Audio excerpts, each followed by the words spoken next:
Good afternoon, all. Just to confirm that you can hear me. Okay, this afternoon, we'll be running a session for Nigerian content development. And we will have 3 speakers. I will start first to talk about what we do in the area of capacity building. Then my colleague will come in to talk about the finance side of the business.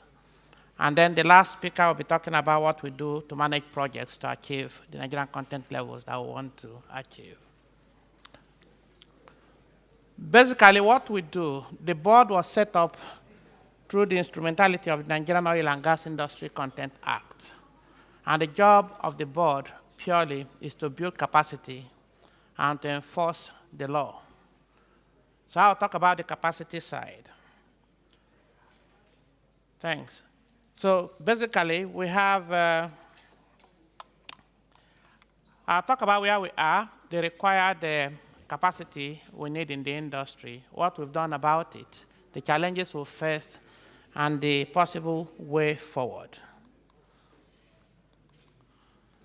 So the law, the Logic Act, the way we call it, in the schedule has defined different targets for us to achieve and different areas that we should focus on. And since the inception of the law in 2010, we've looked at so many different things. So if you see this as some of the things we've worked on, our happy land, I don't know if there's a pointer, our happy land is to get to the northeast, move all the initiatives such that you have high level of utilization of those initiatives. That's how you recover the investment, and then have the right capacity to support the industry. Now, to date, we've done the things you have at the bottom right corner are most of the ones we've worked on. For instance, in the area of FPSO integration, we integrated one of the largest FPSOs in the world in country, and we have that capacity. We've also developed a number of Nigerian vessels to the end that today we fabricate the vessels in country, and we have enough vessels to service most of our requirements and enough to go around Africa to support what is happening in Africa. We also have capacity in the area of dry docking, fabrication, and a host of the things you can see on the board. The issue is how do we make sure that all the established capacities are, 1, utilized, 2, sustain, 3, competitive, 4, support what the industry wants to do. In terms of who benefits from what we do in capacity building, I can put that to 3 groups. What the expectation of government, and of course the unemployed people in the country and everybody. And then the businessmen, private business people, vendors, who actually deliver the services, and operators. From my experience, we believe that operators benefit the most from what we do in terms of capacity building. Their cost gets affected, their chief cost advantage, their schedule gets affected, they can do things on time. And of course, the capacity that you establish, the size, helps them to achieve what they want to do. So we think we need to work together, collaborate with operators and government to deliver capacities required in countries. In some places, they see local content as evil. But from my experience, working many years in Shell as a cost manager, and now working in local content, we need to have capacity close to the business so that we can get things done on time. In terms of approach, now if you check the dots now, the green dots are for initiatives that are started by operating companies. The red dots are for initiatives started by private companies, vendors, and the yellow dots are the initiatives that we started as government and regulators. We tend to achieve more when the operating companies are involved. They create market for it, they have technology, they have money, and they know where it pens most and where they can use those initiatives. So capacity development in the industry should be a collaboration between operating companies, the service providers who will use those initiatives, and of course, government. But government dishing out the initiatives alone, most times we face a lot of challenges and we are not very successful. One area we've done a lot in terms of capacity building is the area of human capital development. We start by setting objectives for ourselves, what we intend to achieve. For instance, we want a workforce that can support activities in the oil and gas industry. We want that workforce to be competent. We want them to be ready to do field operation. We want them in the categories and level of skill that is required for the different things that we do. Now, to do that successfully, we start by putting a framework, a clear framework that is understood by all the parties. For the Human Capital Development Initiative, first challenge has to do with quality of people and how you deliver the human capital in terms of efficiency. We also ensure that you have a spread to ensure that it cuts across the nation. And then we have a policy that ensures that you just don't train for training's sake. When you train people, 60% of the people you train should have access to gainful employment. So we call that the 60-20-20 rule. So 60% will have access to employment. 20% of the training will focus on people that are already working in organizations. So you want to high grade their skills to ensure they can perform better. And 20% are for new entrants. But we have to sustain and grow local training capacity. To the end that today I can tell you that Nigeria is becoming a training hub, and Africa can come over to train people in Nigeria. The training centers are ready to support.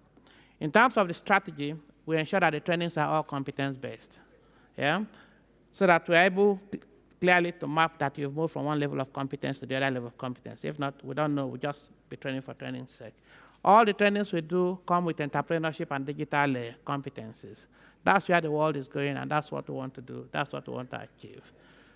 Again, we're also trying to strengthen the training institutions to ensure that we are not just training. When people come out of formal education, formal training, they should have the skills they need to serve the industry. That way we minimize the number of times we have to train people and move them from place to place. We have the Association of Trainers for Oil and Gas in Nigeria who are doing an incredible job in making sure that they have the right skills to train people, and people who get trained get certified. Now, the training is made up of classroom and on-the-job training. So you go to the classroom, you are given part of it, then you have to get industry experience. That's the only way you serve the industry very well. And finally, we look at certification in terms of local and international certification. That way, we're able to get, trainees or trained workforce to move across Africa. Africa needs support, and if we train them and certify them internationally, then it's possible to have somebody move from one country to the other and deliver quality services. That's what we try to do. The processes that we use, I'm happy to tell you today we have trained over 16,000 workforce, and we spent quite a lot of man hours in training. Most of them have been gainfully employed, and we are still training more. We've not stopped training. We are going to do regular industrial assessment to ensure that we have a collaboration with the operating companies. And again, if we train and they have access to the training database, then we are sure they will take them up, give them opportunities to work in the industry. The other area we've worked significantly has to do with materials that we use in the industry. So we start by doing research to see if it's feasible. For sure, we're not going to be able to manufacture all the materials we need in the industry in Nigeria. But we're able to rank them and select the ones that will add the most value, and considering resources, the ones that we can easily do. We carry out our self-assessment every now and then to know whether we are moving in the right direction. And from what you can see, in some cases, yes, we achieved the objective of the development of those materials. We have a clear framework that focuses on quality, value, cost, and of course, the development of in-country manufacturing facility. The board is trying to set up a park that will help people easily start up the business of manufacturing. And we also support people who on their own are trying to expand their manufacturing capacity in-country. What I can say is today, we've grown capacity in the area of manufacturing significantly, but we still have a long way to go. We cannot do it alone. We need technology, we need investment, we need people to come into the country and invest. And there are opportunities. For the ones that we have not started, opportunities exist for investors to come to Nigeria, invest, and support. Local content is not Nigerianization. It's let's put business in the country, let's put it close to where it's needed, let's make it more profitable for those who invest. And we need those who are willing to invest to come support us and make it happen. For sure, if we manufacture in country, we reduce importation, we reduce capital flight, and then we create jobs and make the economy more buoyant and more interesting for everybody. In some cases, we develop policies to give teeth to what we are trying to do. Like in the case of line pipe, we want to develop line pipe in country. And so the best way to do that is to say there's a policy which says if you manufacture line pipes locally, we'll utilize it locally if the quality is right. And we try to get the quality right, we try to get the value right. But we need the support of the users, the operating companies, all the time to succeed in all the initiatives that we do. We are working on a number of initiatives and at various stages of delivery, and we'll continue to work on them. In terms of facilities, I'll be the first to tell you a number of big facilities have emerged since we started local content. To the end that we have the FPSO facility in country, we can fabricate a number of good stuff in country, and more facilities are coming in. We've checked where we are. Ultimately, we want to maximize domiciliation in country. We want to do more of the jobs in country. But where we have shortage in capacity, we have to offshore those jobs to get them done. The most important thing is delivery. Let's make it happen in Nigeria. Let's support the industry. We have also a framework for that, and the focus is on expanding the capacity in country, using the resources that we have, and of course, enforcing the utilization of those capacities that we've established. If not, people will just invest their resources and will not get the value that they want. If we're able to do that, then we enforce that there's offtake. And once there's offtake, we also ensure that jobs are created. In all cases, all the companies doing manufacturing, all the companies doing fabrication, to assure the investors and take away the risk, we ask them to go through the ISO certification process to tell people that there's a system in place that will give them the value that they want and ensure that they succeed. That's the total integration yard for the Egina FPSO. That was successfully done in Nigeria. We want more like this to happen across Africa, and the economy of Africa will surely take off. In the area of marine vessel, I'll be the first to tell you that over 50% of the vessels we use in country are owned by Nigerian businesses. And over 40% of those vessels are now being fabricated in country. We now need to improve capacity to manufacture vessels that are in class. We now need capacity to do dry docking and maintenance of those vessels. We now need to put businesses in the hands of people who need them in Nigeria. So in summary, I think we've started the journey towards developing capacity in country. There are challenges. Some of them we're able to manage, but we still need resources, we still need support, we still need technology to get these things delivered. Yeah? Enough reasons, enough excuses for not utilizing the capacities that we've developed. It will always evolve. There will always be reasons for why we do things. But if we work together as an industry, if we have the operators, we have government and everybody pulling together, I'm sure our 70% aspiration, will be easily realized. Operating companies in Nigeria, some of them have excess capacity that we can ship to Africa. We've done a lot of job on the quality of the things that they do, and we are ready to serve. Nigeria is open for business, and we are ready to support Africa. So why not call us? Let me stop there. Thank you very much.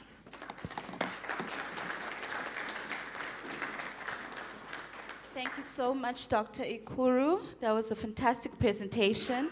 You want to open maybe one or two questions before we move on to the next presentation? That's fantastic. Right. Is there anybody who would like to ask one or two questions max? We are running on a tight schedule. All right, there's one question in the middle. Thank you. Good afternoon. Sorry I came in late. My name's Ken McGee, and I'm a project coordinator for a local content project similar in Mozambique. Two things. I just more of a comment. I really liked your definition of local content, saying it's really putting business where the work is, where the projects are. And secondly, I saw in all your slides continuous stakeholder engagement. Can you just talk a little bit more about what that really means? Thank you. Okay, let me take your first question first. Local content, what does it really mean? So my example is always simple. In my sessions with vendors, I call them out and I say, okay, this phone is either manufactured or sourced in country, and the other 10 are sourced from outside the country. So what is the level of local content? Yeah? Number sourced or developed or acquired in country divided by the total number that we need for the project. We have a textbook definition in the Logic Act, the quantum of value either created or utilized in country. But it's really on our ability to use our people, our material, our tools, instead of depending on things that you have to hire from outside. And sometimes we work on some technologies locally that are useful to the industry.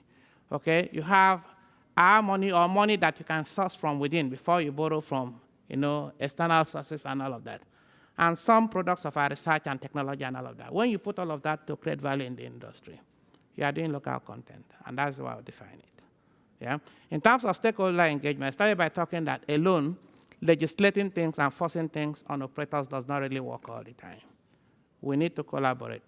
You have to work on their pain points. They tell you where they need the most help first, and then you are successful. But if you say you want to go out to build the biggest rig, you can build it, and it will be on the quayside for years. Nobody's using it, and you're not adding value to the system. Great. One more question. Thank you. Hi, I'm Chisa from Nigeria. My question is as it relates to capacity building and the fact that obviously the board is unable to close all the gaps at once. But how do you prioritize the high impact areas and just to enable you ensure that you're applying or measures of implementation in the right area? Okay, so a number of factors come into play. Yeah, part of it is driven by project needs. You have a project that's coming up, and you've evaluated the project. The company or the operator that's doing that project tells you, okay, we want to do this, but we are unable to buy or see the service in country. We think we need to close that gap. So we jointly identify the gap. In terms of human capacity, if you look at something, the application for expatriate quota and things like that, you know that we are deficient in this area. That's why they're bringing people to solve a problem. So over a longer term horizon, we want to begin to develop people to fill those spaces and support what you do. There's also the opportunity to do needs study. Yeah, like for all the capacity, the areas that we are working on, we get a cross-section of industry stakeholders and subject matter experts to do a study.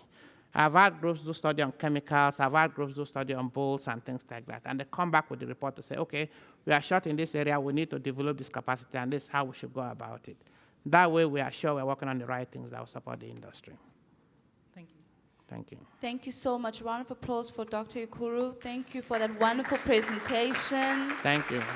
Please do have a seat. Thank you. I'll be welcoming your colleague to come on board. So I'll bring Obinna on. Dr. Obinna Ofili will talk about finance. Thank you. Before I introduce our next honorary speakers, I'd just like to make just a quick reference and a quick thank you from our Chevron representatives, Mr. Rick Kennedy, the Chairman and Managing Director for Chevron Nigeria Limited. Thank you so much, sir. Cosmos Lueze, the Director for IV Operations, Michelle Plague, the Director for Deepwater Operations, and Ismaje Brikin, the GM for Corporate Affairs, all from Chevron. Honored, thank you so much for your attendance and your presence at the event. Without further ado, I'd like to introduce our next honored speaker. His name is Dr. Obinna Ofili, the General Manager for the Nigerian Content Development Fund and the Nigerian Content Development Monitoring Board. Take it away, sir. Thank you.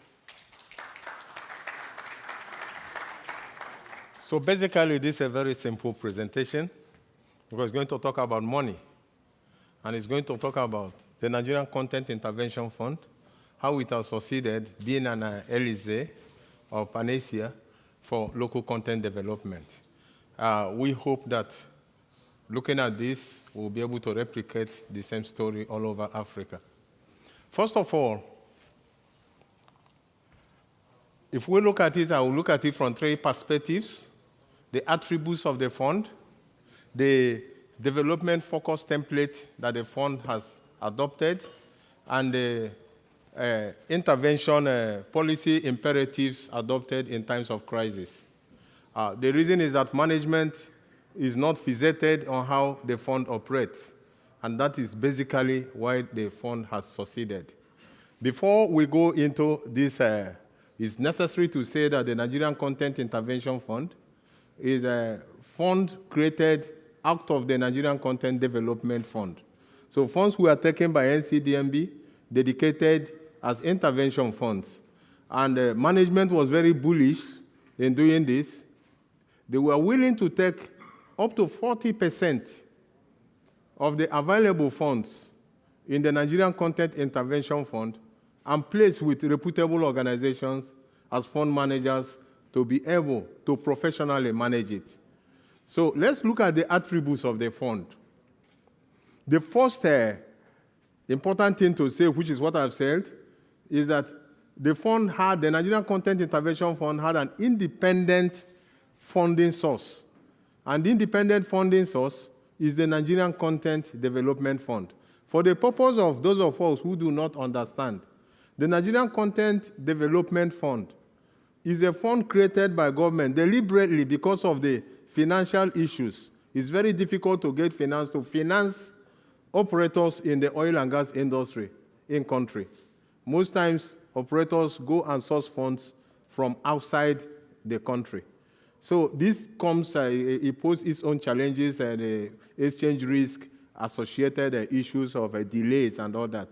So the Nigerian Oil and Gas Industry Content Development Act of 2010 required that 1% of every contract in the upstream sector in the Nigerian oil and gas industry will be taken out and placed in this fund for the purpose of financing the growth, local capacity building, which my colleague talked about earlier. So it is from this fund that management, in its wisdom, brought out about 40% of that in various intervention funds, because when we say Nigerian Content Intervention Fund, it's not just one. It's also important for us to note that the Nigerian Content Intervention Fund is not the only intervention, financing intervention that the NCDMB took in the oil and gas industry, because there are a series of equity investment interventions that took place in places where there are gaps. Some of these have already reached maturity stage, there are various stages of development. So at the right time, it will be talked about, but it's just important to mention it. Another aspect that we need to talk about with regard to the attributes is the effective management. This fund, intervention fund, operates under very strict governance structure. First of all, we decided not to pick a commercial bank, but to pick a reputable development finance institution, the Bank of Industry. We looked at them. They have, over time, a non-performing loan template of less than 5% over several years. They are also not fixated on profit making. They are more mindful of development. And that is also the focal point of NCDMB. So that's why management decided to pick a BOI. The second bank picked to manage another aspect of the intervention funds is the Exim Bank, the same panacea. So 100% credit risk with regard to the strict governance structure. We made clear that 100% the fund managers will bear 100% of the credit risk to ensure that due diligence is applied at all times. We also made sure that there is equal profit share, income sharing. So whatever income is coming from the fund is shared between the fund manager and the board. This enabled the board to become self-funding. So the board does not even rely on the Nigerian government to fund its operations. It's also important to say that the board developed alongside the fund managers through bilateral working groups a well-detailed, well-defined product papers. Gaps were identified. So the 5 product papers being managed by the Bank of Industry, the fund with Bank of Industry, comprise manufacturing, asset acquisition, contract financing, loan refinancing, and community contractor financing. Community contractor financing to be able to solve the problem of hostility and the issues with the host communities. The loan refinancing, we noticed that a whole lot of companies were going down from issues in the industry during the oil shocks and others. So we needed to refinance the loans they had with commercial banks, which were now running at default rates. So it's also important to say that the coverage, $300 million was placed with Bank of Industry in the first instance, and another $50 million placed for NOGAP's manufacturing fund. And I've already mentioned the 5 products. Then there's a second $50 million with Exim Bank, which was placed to try to help women in oil and gas to easily access finance. and also to finance working capital and capacity building. I will talk about that later. The second aspect of, the second perspective of the conversation on the Nigerian Content Intervention Funds as a success story has to do with the development-focused template that we adopted for these funds. It's important that we looked at the whole problems and challenges that access to finance posed in the oil and gas industry. So what was done was to have well-defined product papers to address these gaps across supply chain and activity chain in the industry. I've mentioned most of the product papers. We also ensured that these loans were availed to beneficiaries at single-digit interest rate, all in, maximum of 8% per annum, fixed throughout the duration of the loan. So if the tenure of the loan is 5 years, you just go rest assured that your loan will run at 8%. There's nothing like tomorrow we say the cost of funds have increased, or we say that due to economic situations, just as it happens with most commercial loans. So it's fixed at 8% throughout the tenure of the loan, 8% per annum. And we have an assured long tenure, because one challenge that people who are looking for financing faced is that most of the banks who are not willing in country to lend long. So we made sure that you can have this loan for a tenure of up to 5 years. And it is ICT portal-based, automated loan process all through. So you can remain in your office and fill the application without having the need to go and see the banker. You go into the system, the requirements are all there, you apply.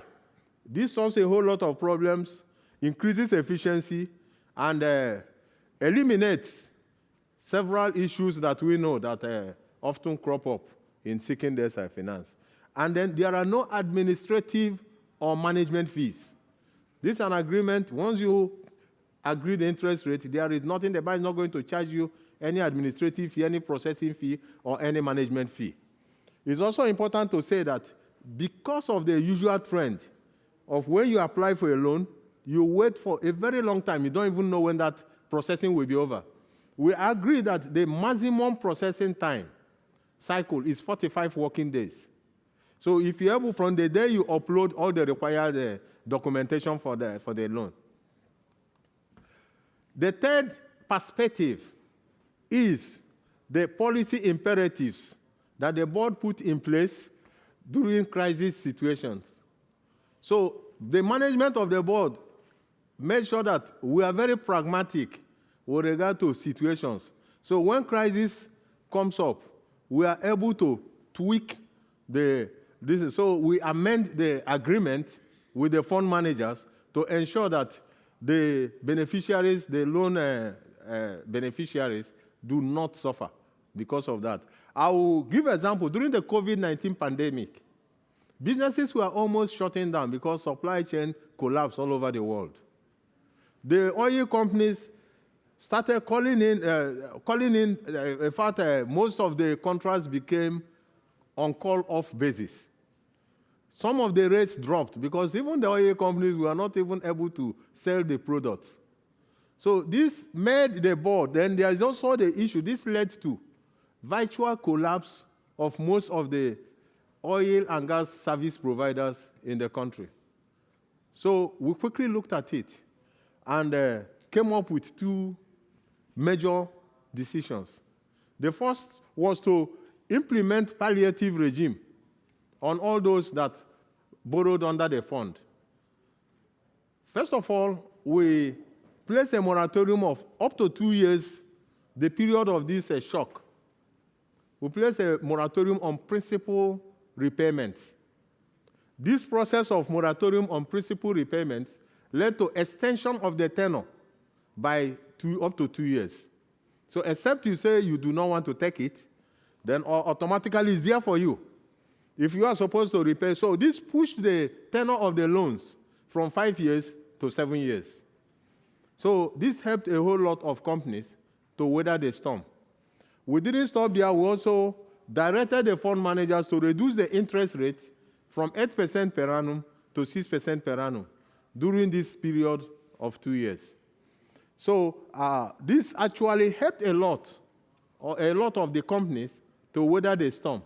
And this has helped in making sure that we do not have default in these loans.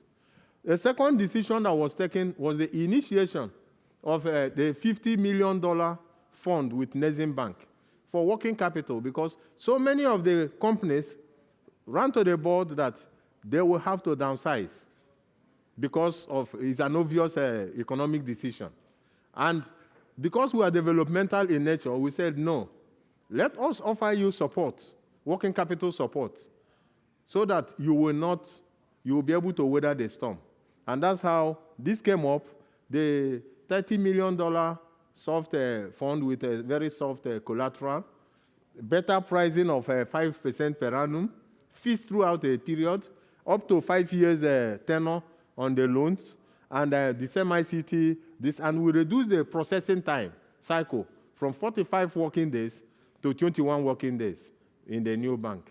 So all this led to, as I talk to you, the seed funds with the Bank of Industry on the Nigerian Content Intervention Fund is all lent out. I don't think we can talk about the many banks. If we look at the statistics here, we see that percentage of approvals to applications is 65%. I don't know how many commercial banks the world over that have this type of record. 65% of all the people that applied for the loan were approved. It's left for you to meet the requirements for disbursement. And out of this 65%, 32% met the requirements for disbursement, which is also a very high figure. 1/3 of all applicants got disbursement. So as I talk to you, the entire fund, seed fund under the Nigerian Content Intervention Fund, the segment with BOI is lent out. So far, $375 million have been lent out, and there are still funds available because of the prudent way that it is going, because so many of the repayments from principal repayments go back into the fund to be relent to those who need it. So we still have funds, and it is trending. It's very interesting to say that the board is a self-funding agency, and part of the 50% income that is coming from these facilities is helping the board to sustain its operations. I think, having said this, the fund is open because we can see it's a success story. We can also see that it is beneficial to investors.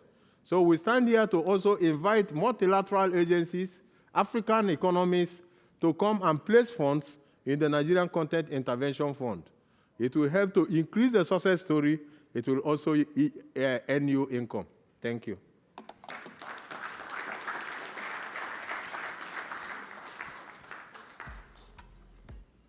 Thank you so much. Any questions? Yes, please may you assist. Got 2.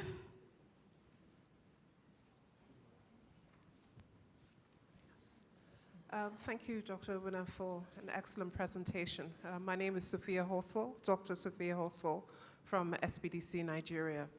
My question, for the $20 million funding that goes to women in oil and gas, what's the current utilization rate, or is it early days yet? And what have you heard, if any, of the challenges of women accessing this fund? Thank you. Okay, thank you very much for that question. So for the Women in Oil and Gas Fund with Exim Bank, the utilization rate is low. I don't know why the women don't want to come forward and take it.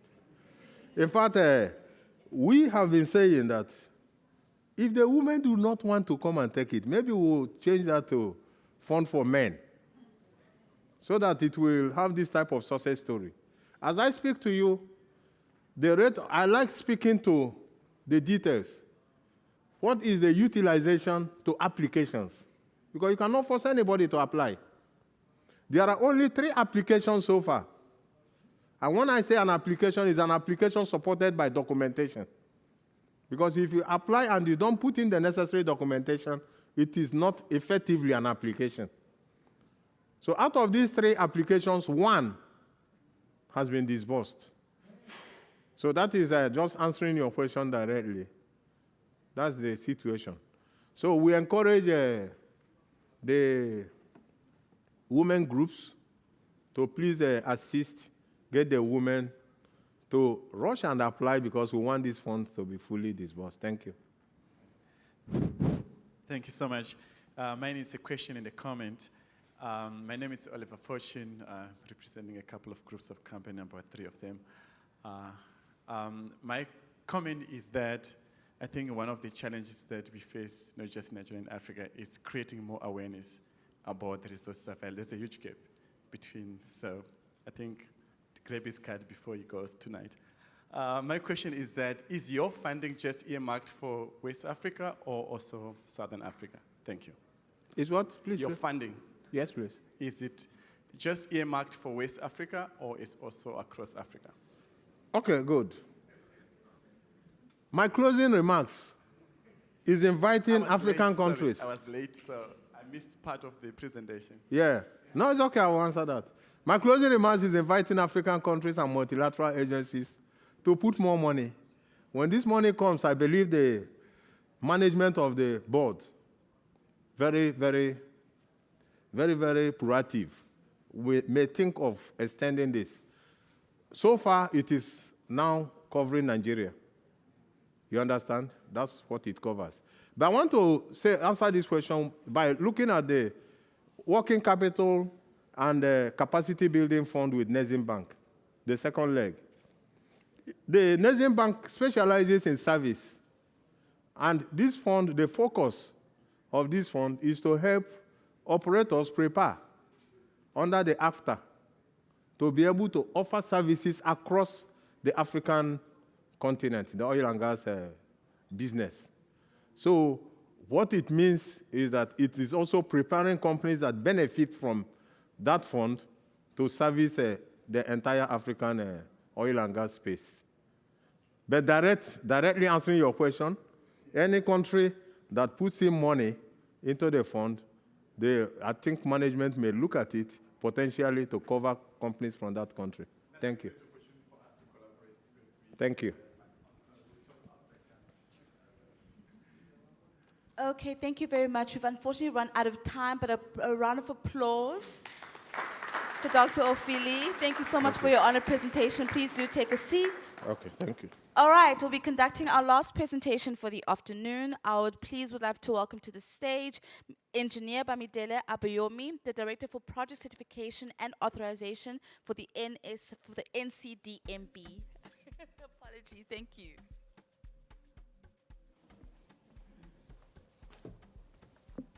Yeah, good afternoon, good evening. I'm very happy to be the last presenter for today. That's a very good title to have. And because of, I can see the countdown already, so I'll try to stick to the 15 minutes.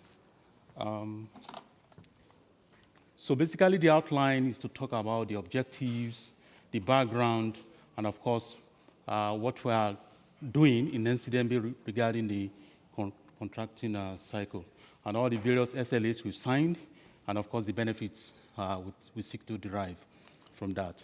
I'm sure my colleagues have dwelled on this. We are more than a decade in operation since our law came on board in 2010. Whilst the next 2 slides are going to talk about basically what the law says. And I think the importance of this is basically to highlight, if you are an investor in Nigeria, the law protects you with respect to ensuring you get patronage of regarding your investment. I think my colleague was trying to invite some of you to come over to say that if you indeed build a capacity, the law is there to protect. And this particular section of the law, section 70, you can see all the whole gamut of what it's supposed to do with respect to what our agency is supposed to do regarding that. For example, we do appraise and evaluate and approve Nigerian content plans. We monitor and coordinate Nigerian content performance. We can also delegate some of our functions to to others. I think one of the ones I really like is this one. Because when people hear about NCDMB, maybe they just think it's about regulation. We also develop capabilities. So the D, letter D for David, in our NCDMB, is meant to develop capacities and capabilities. This is the area of interest. You will see the inner circle there is basically the core activities regarding the oil and gas. And as you go out, you see all the various linkages to the other aspects. So if you have a rig, you may need some hotel services, legal services, immigration, and stuff like that. So yes, it's oil and gas, but it has tentacles to the other aspects of the economy. And that's why you see us, when we are doing the Nigerian Content Plan, or trying to midwife the contracting process, you see us touching some various areas of the economy beyond just the equipment or facilities. You can Google the NOGIC Act, NOGICD Act, online, and at the back, we have about 278 items listed there. And you see the various percentages that were supposed to domicile in country. This is another fantastic aspect of the law. You have the clauses about first consideration shall be given to Nigerian operators when it comes to the award of blocks and licenses, Nigerian goods and services, and also employment. Those are the three key areas that we try to use our contracting cycle to midwife. So those previous slides are about the what the law says. So, but how do we now really make it happen? That's where the contracting cycle comes in. Whether it is the pre-qualification stage, or the bidding stage, or the award stage, all these three areas, we have provisions for them in the law. And you see all the various points we go into to make this happen. Mind you, we are just regulator. We don't do award. When it comes to the actual award, it's up to the JV partners or the PSC arrangements that may be in place by the operators. And this basically is more or less grouping the various points together: opportunity, technical, commercial, and of course, the award. Based on all the complaints that we had, when the executive secretary came on board in 2016, he went around, and one of the things he said is that he said that there's a 15 days rule, which means that if you write a letter to him and you do not get approval, consider it approved. To document that or to formalize that, we introduced the SLA. Incidentally, this year was also the year that we started our 10-year roadmap, 2017. So we started with LNG, and I keep saying it anywhere I go, that I give kudos to the then MD of an LNG. It's one thing for a regulator to come to you and say, I want to sign a SLA with you, and for that company or operator to agree. He bought into it, somewhere a bit sluggish. This was around March. We started, and then we got it signed off in May. This was towards the end of the year, before the OPTS jumped on board, but it was only the operators that jumped in. The senior partner, known as NNPC, they were not part of it.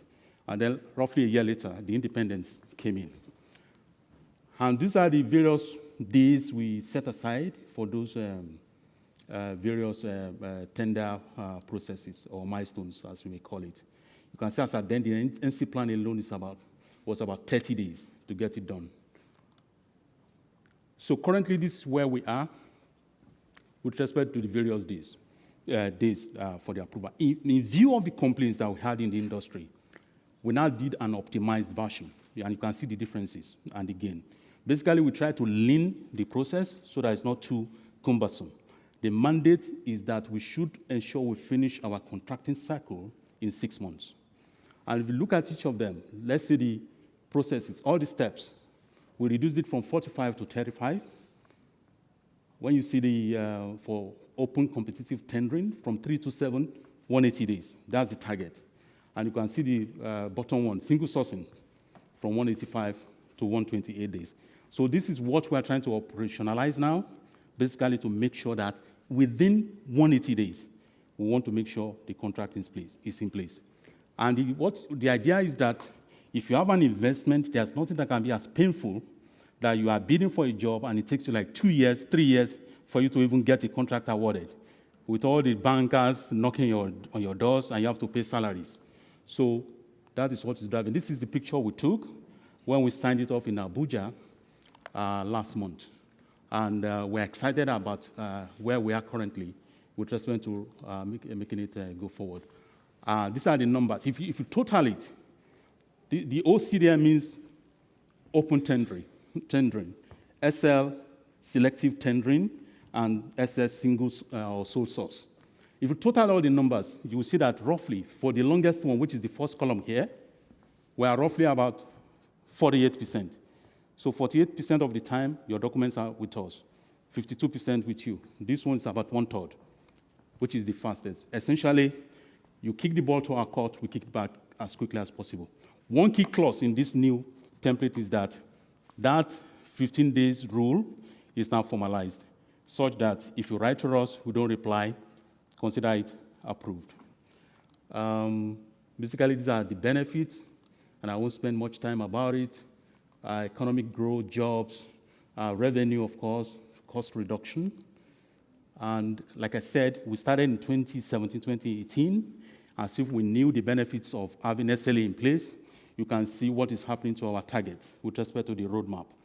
So Nigerian content were at 54% performance compared to the target of 42. Because if there's no contract, there's no project, then there's no local content. It's important that we get contracts going before you can do any measurement around Nigerian content performance. Last slide. Essentially, we're all doing this because we want to be number one and remain number one MDA in Nigeria with respect to ease of doing business. Yes, we're a regulator, but we're not a blocker.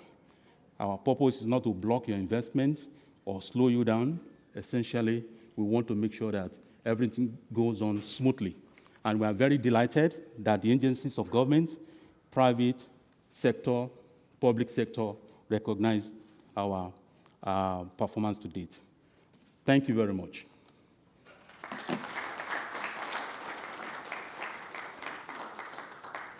have time for one question and one question only. If there's anybody that has. There's none. It's time for dinner. You're supposed to sing. Thank you very much. Nothing? Yes, nothing. Okay. Okay. I would like to take this moment. It's fine. Thank you. Just a couple of house remarks, before we all depart. I would love to please acknowledge the executive director for the executive secretary. Apologies for that. Engineer Simbi Wabote, who's executive secretary for NCDMB. I'd love to acknowledge his presence. He's here, the big boss. Thank you so much for joining us.